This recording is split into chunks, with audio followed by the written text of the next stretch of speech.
But at some point, we are calling all of this as a category as wear tech. You wear it in your ear.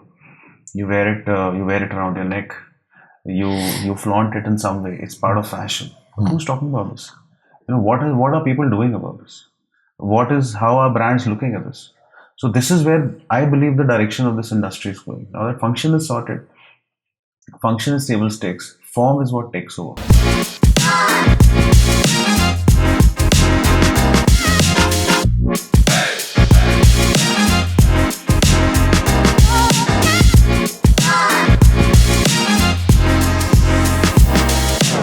Hi, I'm Albinder, founder of Blinkit. Welcome to Pitstop. Today we are going to talk to Ujjwal Sarin, founder of New Republic. New Republic makes cool electronic wearable products. You can see some of them over here. Let's talk to Ujjwal and find out more about his journey. Tell me your life story, pehle. Okay, how did you end up here? I really wanted to get into entrepreneurship forever. Like even when I look back as a kid, I always wanted to be an entrepreneur, but never knew what has to be done, right? What domain to go into. I had a family business, but that was obviously not very exciting. And then there was this whole thing that I have to get into entrepreneurship. And then after MBA, went through multiple jobs in different fields. I tried everything. Started with branding, marketing, product development. I was part of the founding team of Photon Plus. Worked with MTS in the electronics domain, in mobile handsets. Very early on, got into product development for mobile phones. Started interacting with how international markets are working. Got into distribution. Then I realized that, okay, I have learned everything out of it. And then I saw that as the mobile industry was, the mobile industry was evolving, there was this need of such products. And started off with that. Completely bootstrapped with a friend of mine, and became first started a distribution house for electronic brands. Sure. And then suddenly this thing was that, okay, I love entrepreneurship. This is a fantastic category. I love music personally. I like every form of music. So there's music. It's like a very interesting intersection. There's music, there is culture facing, there is tech, there is fashion. So you get all of this together. It's a heady mix. Right. So that's what really excited me. And I thought, wow, this is the place I want to be. So I'm going to play a long-term game here. And that's how I started off. And then obviously the first question was, how do I name it? So I still remember I was in Hong Kong, and I just come back from China after seeing some products in a fair there. And I was quite excited. I said, I'm going to do this. I said, what's the name? And I kept thinking. Obviously, name has a like when you finalize a name, you have to go through lawyers and blah blah blah. All these things. Right, if the trademark is available. But I thought, no, I want this name. So I drew it right there in a bus, and I have this vivid memory that I drew the logo, right. and I drew the logo and I sent it to a friend, and I said, just finish it up, and I'm gonna launch this. So yeah, within 6 months we were in business. After that. Which year was this? This was 2018. 17 is when I decided I'm going to do this. 18 is when we launched. And after that, it's been a very interesting, last 4 or 5 years building this. And with all the excitement also comes rookie mistakes, which is part of our entrepreneurial journey, and the only thing you do is don't repeat them over and over again. And hindsight is 2020. But what was the biggest one that you still feel bad about? No, actually, I'll tell you. Intentions are always to just run after the goal. Right. You get very excited about it. I think you can see it in my eyes. I'm very excited about doing things, and that's the energy which really pumps you and stokes you and keeps you going. But you make rookie mistakes in the structuring, where and all these are those mistakes when you read books. Which I read, subsequently I read 0 to 1. I said, oh my God, I've made the same mistakes which are written here, like line item by line item. Oh my God, why have I done this, Yeah. And then you look back. So there were structuring issues in our organization, which were there, and which I would say were like disincentivized or lopsided wins for some people. Because when you start off with, you're not thinking about that. What you're thinking about is you got to win, right? And no one really knows how will it end up. And then emotions start playing their tricks on your head, and so basically happens. Effort to outcome was skewed. So there was some issues, and then there was this there was this very interesting argument which was there that should you ever partner with cynics and pessimists, and optimists versus realists. So there's always this thing which keeps going around, Right. and you learn, right? So Where do you stand on that? Like, yeah, so eventually what happened was that it took me 2 years to get this going, get solving this which I created for myself. So while on the business side from 2018 to 21 we were like roaring and like really really growing till 2021, but after that it took me at least 2 years to settle this up. nice. So No, yeah, but man. on the spectrum of the, should you work with cynics, realists, Oh, or of course not. optimists? Of course not. They'll suck the energy out of you. And tell you the world is really bad enough to you. Even in fact, today morning I was just thinking, and I keep thinking about as an entrepreneur what all we go through.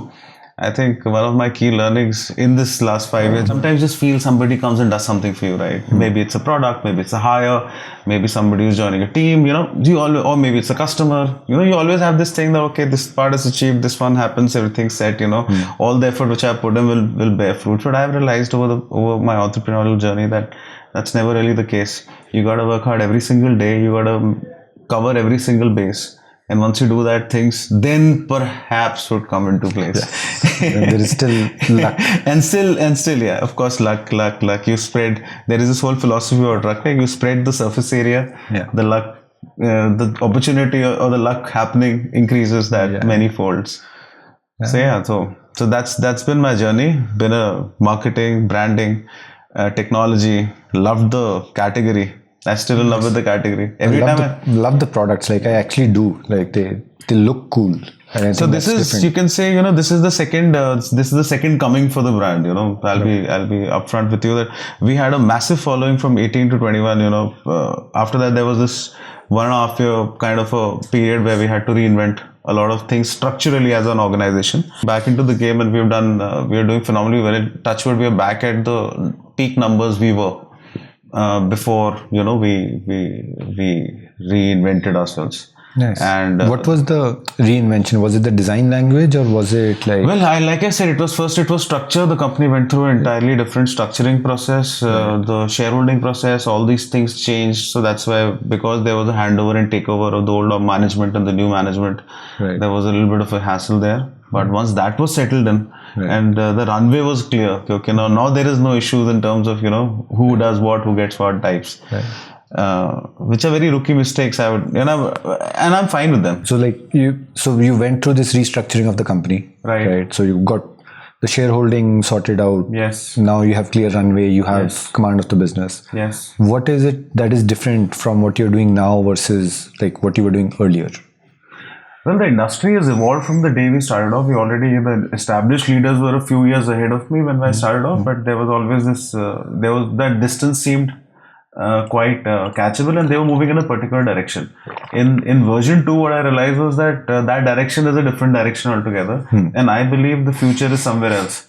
And that is where New Republic 2.0 is moving towards, which is... And what is that future like? That future is towards a very basic, thought process, form over function. Whenever a new technology comes in, the technology gets adopted. Once the technology gets adopted, everyone is talking about the function. The function is what takes center stage. For generation for whom Bluetooth is native, they are not looking at these products as something which is different. It's a native thing, right? It's something which is innate. So it's not a new thing which has to be learned, and the generation has to start using it. It's something which they're doing innately. Now, because this makes function table stakes. The sound has to be good, connectivity has to be good, this is the way it has to be used, is table stake. But at some point we are calling all of this as a category as wear tech. You wear it in your ear, you wear it around your neck, you flaunt it in some way. It's part of fashion. But who's talking about this? What are people doing about this? How are brands looking at this? So this is where I believe the direction of this industry is going. Now that function is sorted, function is table stakes, form is what takes over. And New Republic 2.0 is all about form. It is about direction. It is about how it makes me feel. It is, brands will keep evolving. Brands will, there is a direction that one takes, you keep moving in that direction. But our products are such which when you pick them up, you feel happy. Oh wow, there's a toy. It's like interesting. It's like something which excites you for that moment, right? Yeah. You wear it, you put it on the table, it becomes a conversation. Like, what's this new thing you've got? Why is this yellow? Why is what are all these lights about? Why is a watch spinning around? So these are those things which are different, which become a conversation. So New Policy 2.0 takes that direction. Nice. Why do you have to why does it have to be black? Why does it have to be kept in your pocket? Why does it have to have a flap which just clicks open? Why can't it have wings? Why can't you wear it around your neck like on a chain? Why is it not? Why is it not? Why doesn't it have street culture vibe? These are the questions we are asking ourselves and developing products which solve for those answers. So they definitely look like that, and they look cool. They look. It's a very different like product form. I actually do agree with it. Right. Who do you think is like are you going after intentionally a younger audience, or that's not what you're seeing in like who's using these products? Like, are you designing it for a TG, or you're just saying no, this is going to be like pervasive across age groups, people, Right. that everybody's going to evolve from like a basic table stakes product to everybody will have their own version of a fashionable electronic product.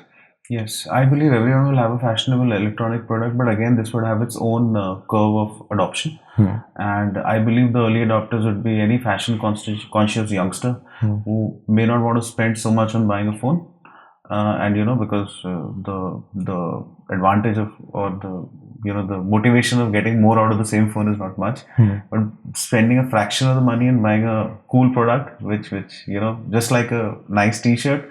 When you wear it, you feel cool about it. So I think otherwise, that's the kind of people we are targeting. Solidly middle income, but fashion conscious, just like all youngsters are. At least young jobbers, early jobbers, college going people, youngsters, all of that. Nice. Where did you grow up? Like I grew up in Agra. Agra. Yeah, I was there till my schooling was there. Got it.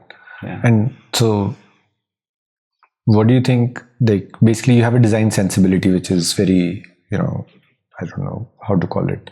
It is fairly like, futuristic, right? How much of this is like what your design sensibility is, what you like, versus you actually are trying to build products that people will like? Very early in my career, I made this mistake. I started building for them. I started hearing other people. I started building that. Okay, this is what the market desires. This is the price. Every team comes to you with. I'm sure you would also face this problem. People come to you and tell you that this is what the market wants. This is the price market wants. This is the feature market wants.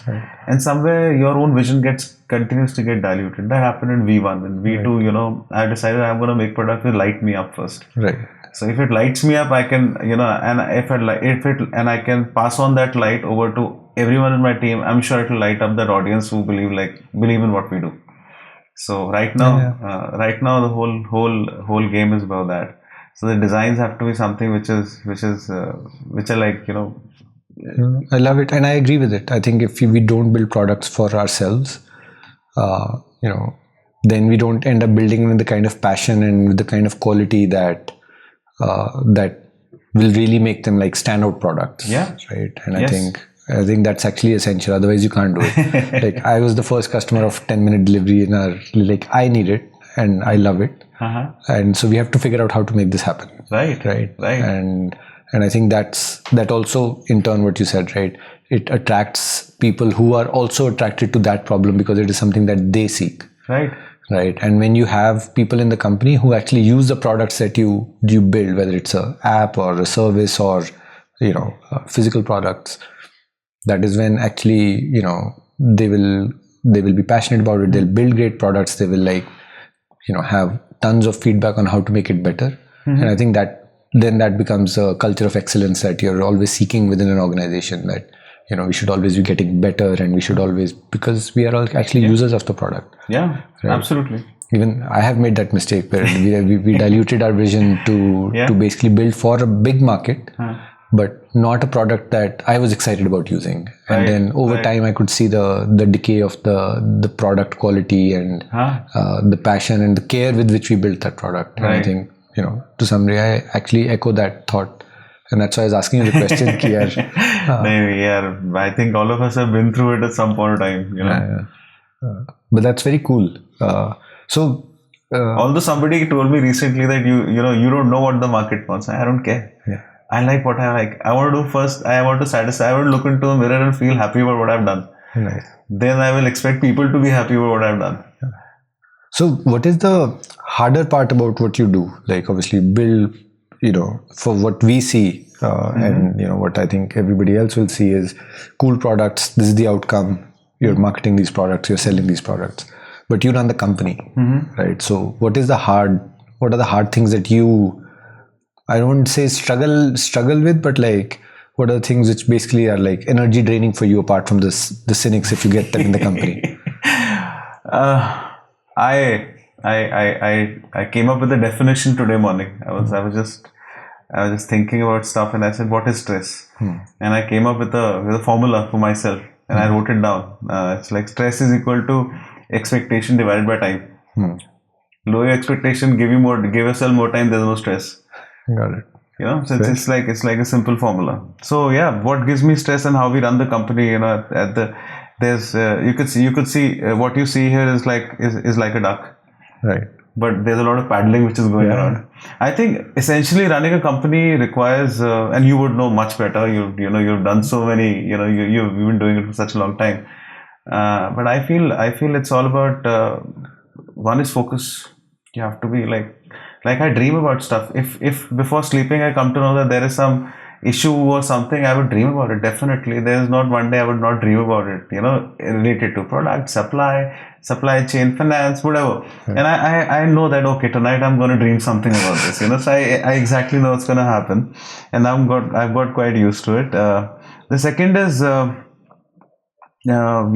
difficult part is managing the resources at the stage at what you are. Right. There are multiple resources you need to manage, multiple wins you need to run a profitable company. Still you need to attract good talent. Still you need to ensure quality is absolutely top notch. Still you need to look yourself in the mirror and say I'm making great products. So you have a financial constraint behind you. So all these things you got to manage them and play them in a way. But I think the single biggest thing which happens in entrepreneurship is all your shortcomings get exposed. Entrepreneurship is like a mirror. If you gotta win it, you gotta look yourself in the mirror, and every single character flaw will come out and stare at you. If loss gives me stress, right, if less gives me stress, these two things will come and stare at me. Every time I'm writing a check to buy a big inventory, it will look up to me and ask me, are you doing the right thing? So you gotta build those muscles which give you stress over and over again, iron out the character flaws, and I think then you can be a good entrepreneur. Nice. That's actually a very cool thought. That's actually what entrepreneurship does to you, right? Yeah. And I don't know, do you accept it? Do you accept the flaws and work on them, or do you fight them? I've made a list of entire flaws I have. Every time I am in stress, I would have to look at okay, what am I doing which is wrong? There's an entire list I have on my phone. Which is the one that you struggle with the most? Oh, well, I oscillate between loss and less. Got it. So when it comes to finances, less. Right. When it comes to in inventory business, there's always inventory, right? Or receivables. When it comes to receivables and inventory, right, then loss. So I kind of oscillate between the two. Yes. And I made my own list of decision making, which aid in my decision making. So whenever I get stuck somewhere, before taking that decision, I reflect upon a quick list of to-dos and not to-dos. Nice. So it's some version of like fear of risk, right? Yeah, it is. It really is very innate. How do you? Where does this come from? One doesn't know. But we all have I read somewhere, we all have a favorite flavor of stress. We just got to know which one it is, and we got to tame it. Keep it, and it really drives you. It's like that thing. It would scare you, but it would still drive you. Yeah. And as long as it's tamed, things will move in the right way. Otherwise, hell will break loose. It'll take over. I think it's a difference between what you earlier said, right? If it's in the zone that you feel insecure enough about it. That's a good insecurity that Right. drives you, that gets you out of bed to like do better and improve yourself. Right. Otherwise, you will just say, there is no meaning to life. Let's just chill, like, Yeah. and not actually like make attempts to get better. But I think that the parts which give us stress and what you just mentioned, right, like the fear of risk, maybe. Yeah. These are the places where we are pessimistic, Yes. right? And there is a amount of healthy pessimism which probably puts you in the realistic category as a realist. Yes. Right. And then if it goes too bad, then you become a pessimist in that domain. So overall, you might be a very optimistic person. Right. But when it comes to those Yeah. little avenues, you become pessimist. And Yes. that's usually a spiral. Yes. You're right. You're right. Then there's no stopping from there. Yeah. Yeah. So I think, And I think at that point of time you need like everyone needs somebody to tell them everything's fine, everything's okay in the end, Yeah. it's not okay, it's not there, don't worry, people look at religious yeah. people to take them through this thing, and or they look up to religion or whatever, Yeah. everyone has their defense mechanisms which would perhaps help them navigate through these times. Yeah. I read books, so I think I get my energy there. Nice. Tell me about some books you've recently read that you really liked. Well, I read Almanac of Naval. I Right. really liked it. Originals by Adam Grant is one of my favorites. Nice. And there's obviously an entire list. Nice. That's cool. How will you measure your life? I think that's something which I've read at least a dozen times. Okay. So I've not read that one actually. Yeah, that's by Clayton Christensen. Yeah, I've read Clayton Christensen's other work. Yeah. Right, so this one is that work in which he says that this is the last like he gives the last lecture in the college he used to teach, right? Yeah. So it's about that. So what is about life, I think I have it. I've just never gotten around to reading it. Yeah. Maybe I'll see if I can find it and actually read it. I don't know. We've kept some random books over here. But so now, earlier we were talking about your team philosophy, right? Mm-hmm. You want optimists, right? Yes. And your organization went through what I would assume would be a fairly stressful period, because if you had shareholding stress, that basically percolates down to people, you lose great people, and all of those things happen, right? So essentially you kind of have to go through rebuild of the organization. Yes. Right. Like an open heart surgery. Right. Tell me about that journey. Like, once you came out of it and you're like, okay, now I have to do this. What were the kind of people you were looking for? Like, where did you go to find these people? When I was going through it, it was kind of tough. Right. But it was like, okay, we have to go. What we have to do, we have to do. Right. So once it was done and everything was dusted, I was, like when you start up, it's a very lonely space, right? Yeah. So I yet again found myself in a very lonely space. There was a brand which people knew of, which I had given a lot of time and effort, and how a large part of my life to over the last few years. But I needed the team to take it ahead. So I reached out to friends. I had a mutual friend, got him into the picture.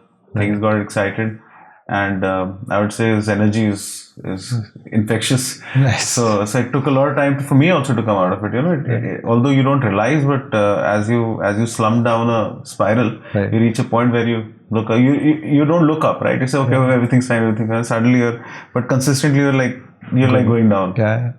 And then you need somebody. You work with some great people. And those great people get those great energies which light up and stoke you up once again. And then you look back at stuff and you say, oh wow, let's get this going, And the energy and the thing kicks in. So yeah, you can say we are, I'm at that space where this is now getting back into the rhythm. Nice. Over and over, all over again.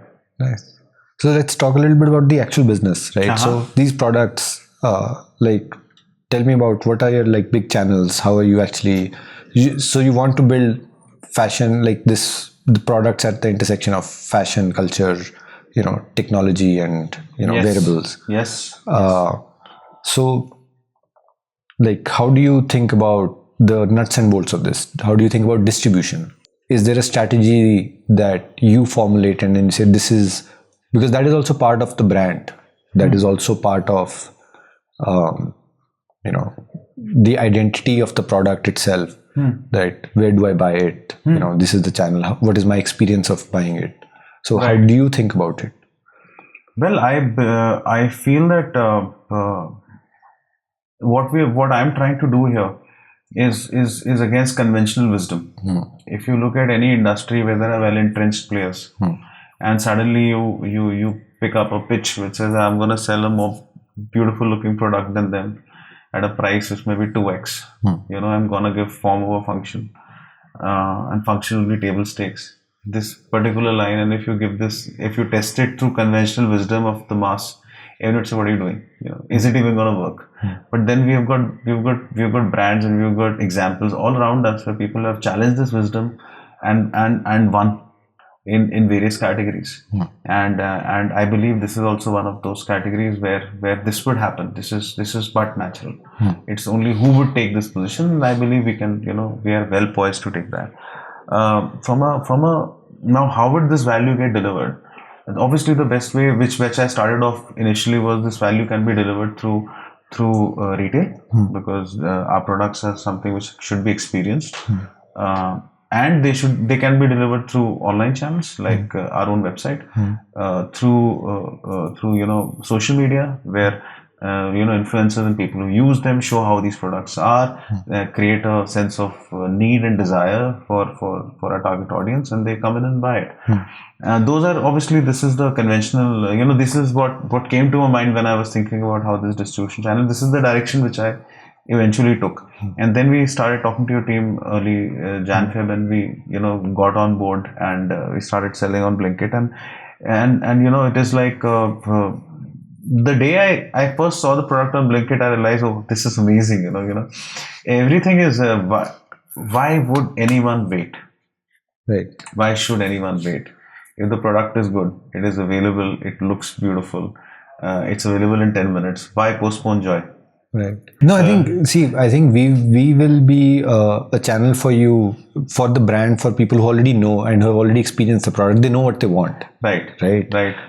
But when it comes to the channel also helping you build the brand, right? When we were earlier talking, right, I was actually thinking about, like, would you actually set up retail stores so people can actually walk in and experience the products, right? And kind of like the same heuristic of an Apple actually opening Apple stores, more for marketing. Yes. And of course now they're huge, sales channels.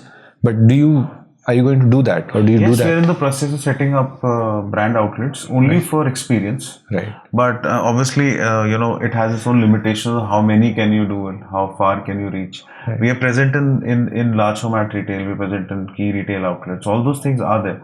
But I feel that Blinkit also offers a very good search mechanism. Like, people are experiencing our products for the first time. I don't think these are essentially the people who are looking for a product like this. But when they saw this product, when they searched for a normal keyword, for a category keyword, and they saw our product stood out, and it made sense to them. Right. And then perhaps they would have checked it through, on our website or through other channels, how these products are, just to get a comfort that, okay, these products are good. And obviously, when they're selling on Blinkit, there is a certain quality they would expect. Right. And then if they get it in 10 minutes, what else would anyone need? If all boxes are checked. Right. Prices is fine, quality seems good, products seem fantastic, desirable, getting it in 10 minutes.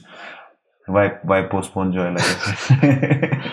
No, I actually am genuinely curious, because looking at the kind of products that you bought and the products that you were showing us earlier, right? These are products that should be experienced as well, like, Yes. And I think that will go a very long way in building your brand out as something, because you're doing something fairly unique. I don't know, what are the anxieties that people have about buying your products? I don't know. I would not say anxiety, but I would just say familiarity. Because obviously, when we are focusing on function, form over function. Function is, like I said, table stakes. So the form comes at a price. So there is a comfort.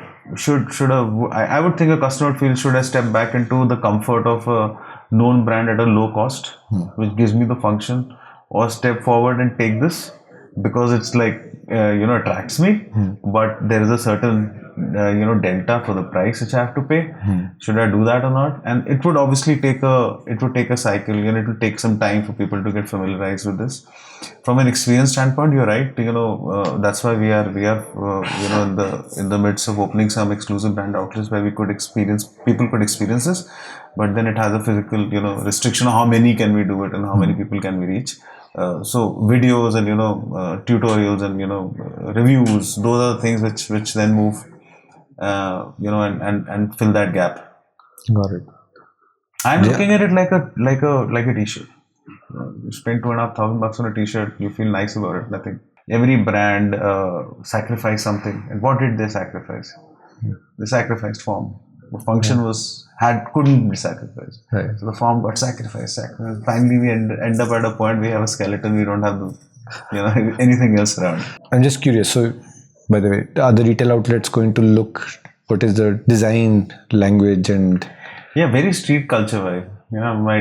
My dream is to make the outlets look very, but yeah, I'll try and see what we can maximize. You know how it goes. Somewhere practicality kicks in, somewhere restrictions on financing kicks in.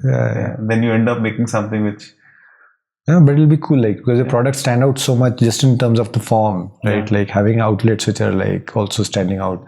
I don't think you want those. No, I don't want. That's why I'll do one, but I'll do something which makes me proud, So, products, very cool form. How do you think about marketing? What do you actually do in marketing? I'm very curious about how do you spend on marketing? Do you not spend on marketing? If you do, how do you think about it?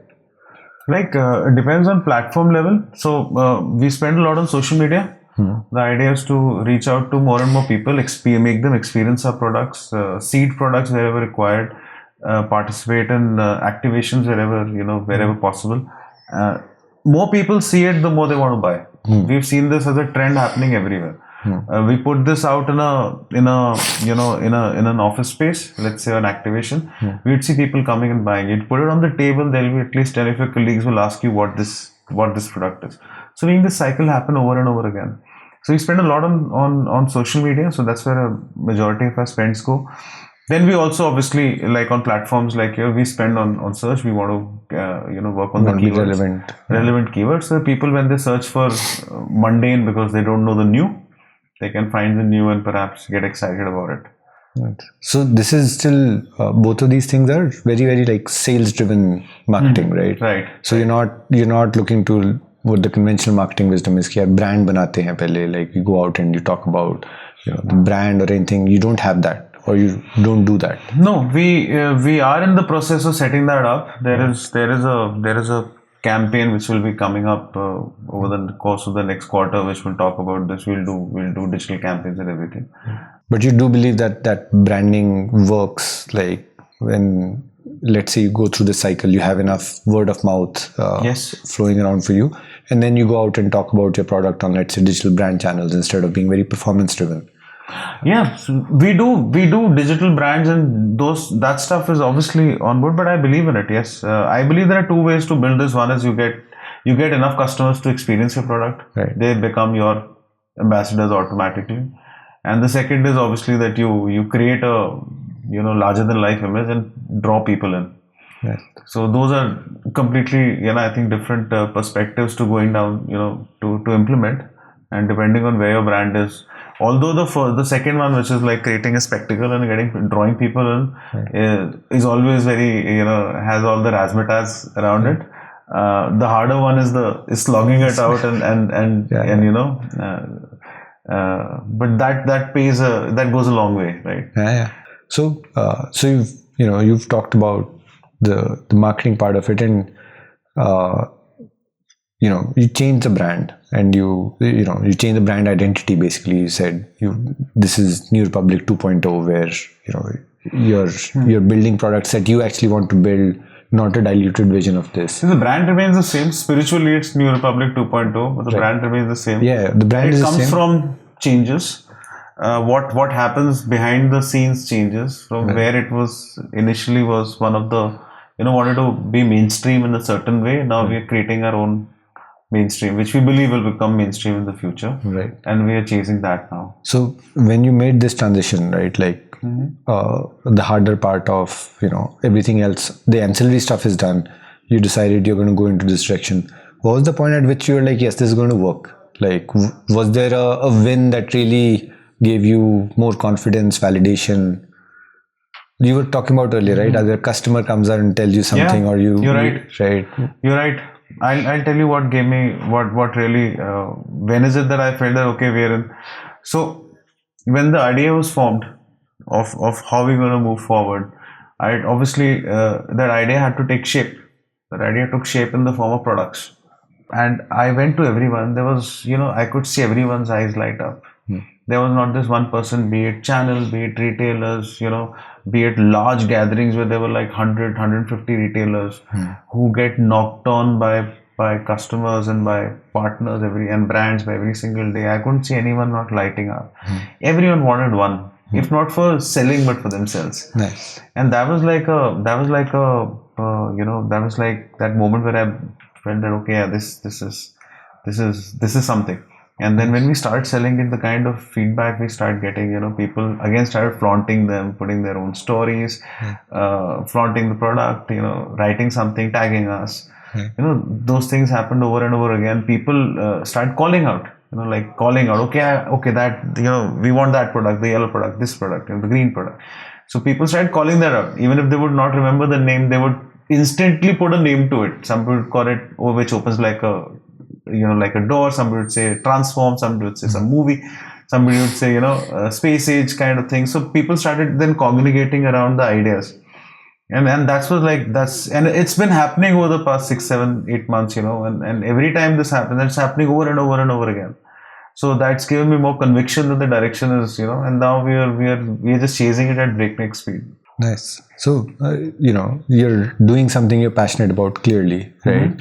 And a big part of that is also the music. So tell me your music preferences. Like, I love.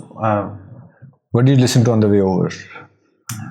When I want to get pumped up, obviously it's club. Okay. In the evening, entrepreneur by day, philosopher by night. In the evening, it's slow rock, or it's some sort of slow music. I can enjoy ghazal with my dad. I enjoy every kind of music. In fact, the name new came in from new metal, new grunge. So it was a respelling of new. So why I called it new was because NEW and new metal was something which I really used to like. Nice. So I just put that through, and yeah. So every kind of music works for me, as long as like Shakespeare said, a man who has no music in himself is fit for treason. I have enough of music in me. Nice. Do you play any instruments? No, that's one regret in life. I've never played instrument. I've never played an instrument, but I cover it up by I don't think people. I don't know how many people make their own playlist, but I still do. I have my own playlist for every mood, and I still collect music. I find quite stupid. Late in the evening, I would be just scrolling through music and hearing new sounds. And nice. Cool. By the way, do you have like the less complicated, like you're saying कि जैसे जी वाले जो products हैं, do you run the design in house or like? Yeah, so what we do is the way we develop them is purely through trend spotting. We find trends which are working. We see what is different in the market. Once the trend is finalized, okay, this is the direction which we are taking for a particular product. Then the engineering goes behind only ensuring that it is made for India, which means everything related to the durability, the battery, the specifications, how it will work, will it fall off, any aesthetic changes which need to be there, color changes which have to be there, everything which makes it more premium than what we found it or what we picked up, and then we add layers and layers of your own experience on top of it to ensure that everything is just absolutely perfect. Nice. So because different products, especially audio products, different countries would have different ways in which the audio product, standards are there. Based on those standards, the loudness. Typically, Indians like to hear very loud sound. We want blaring music. We want to get immersive in music. I don't know what's the reason, but yeah, that's what most people want. But let's say, for example, in Europe, the sound decibel levels are regulated by their own certification standards. So because they are regulated by the certification standard, there's only a certain kind of driver which is used inside the speaker to ensure that that certification is adhered to. But in India, we would want loud sound, So how do you get all these things going? And that's what gets the entire back-end development process. That sounds fairly complicated. Yeah, it's rated to sound. It's eventually a personal choice, Right. It has to be loud. It should feel good. But how many products have you guys developed so far? We have a total of 70 SKUs. 70. That's quite across different categories. In audio, we have got around 20. Right. Give or take, this keep rotating. Right. We are operating like a in a way that every month we should get something which is cool, new, interesting, Got it. clutter breaking, which you want to flaunt, Right. Something like that. And typically, how long does it take for you to like sort of start, like spot a trend and then like get a product to market? It would take 2 months, 2 to 3 months. That's pretty fast. Yeah. So speed. I keep telling everyone in my speed. We don't have anything in my company. That we don't have anything but speed. Yeah. So the only thing we have is speed. Only thing as a small organization we have, and I keep repeating it over and over again, is speed. Wake up in the morning and define your speed and just run for it. You can't say, okay, we'll think about it. Quick decision making. So that obviously comes in the products as well. If I find something, then I will get after it. That I have to launch it. And my personal benchmark is 30 days. If I can do it in 30 days, I'm quite happy. Okay, 30 days end to end, we decided something, right, and we launched it. We've also launched Made in India products in 15 days. Work twice as much overnights, but ensure that things come into place. But typically, it would take 2 months. If there is a lot of to and fro between development, the right hardware to be used, the speakers, the battery, the customization, the approvals, the certifications, all that cycle will take 2 months.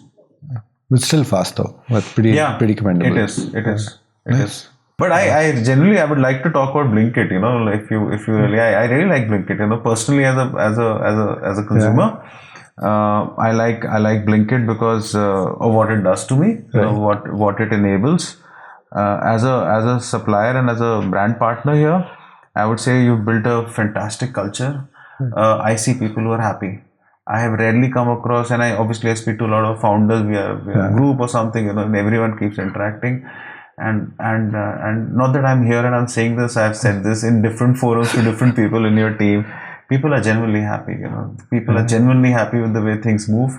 The team here is very happy. When I say happy, I mean positive people, always looking for ways to grow. Rather than, I think that's part of your DNA now. The way things happen, the way your product comes into the picture, the way it gets delivered, everything is very commendable. It's like I see it in front of me and I feel wow. It's like I'm seeing it happening right over the past few years. First I read about it in papers, and I met you. I met your team. I've seen it happen. So it's like something is getting created in front of which is gonna go a long way. No, thank you for saying that. I think somewhere when we started doing 10-minute delivery, right? What we also realized was, I don't know, what there is. It does something for people. Obviously, it gives convenience and everything. But 10-minute delivery, the biggest thing that it gives people is peace of mind, right? कि यार, I don't have to panic. अगर मुझे कुछ चाहिए होगा तो मिल जाएगा. Right. One of our ex-employees, they're expecting, and they were doing a baby shower thing. And he said, we woke up in the morning and my wife's dress was not in good shape. And he's like, we were stressing out over it. And then I just searched Blinkit. He has steam press. Chahiye. He's like, thi. And he was one of ours few years back. He did not know whether we had it or not. That's something, yeah. Right. And he's just it was such a delight and such a, all of a sudden the entire stress of that moment went away. 10 minutes, it's coming. 10 minutes mein press aa jayegi. Life is good. Right. Yeah. And he's like, my wife told everybody who came that this was the day, I'm wearing this dress because the steam press came on time. And I think that's what once we really latched onto that as a brand promise, this is what we do, right? We could get really, really, and that is something, speed is given in our case, right? Like by doing 10 minutes, this is what but we could then basically, all of us could start working in that direction, that we are here to sort of make sure that we realize that these are the points of stress and we take them down. And it's like, if it's a stress point, we'll solve it, right? Yes. That gives us the customer love, and I think that gives our team a lot of love that they receive from customers, right? And I think a big cultural shift for us was also, like, once we started doing this, the people that really stepped up and worked with us to sort of create these experiences were the brands, the emerging brands.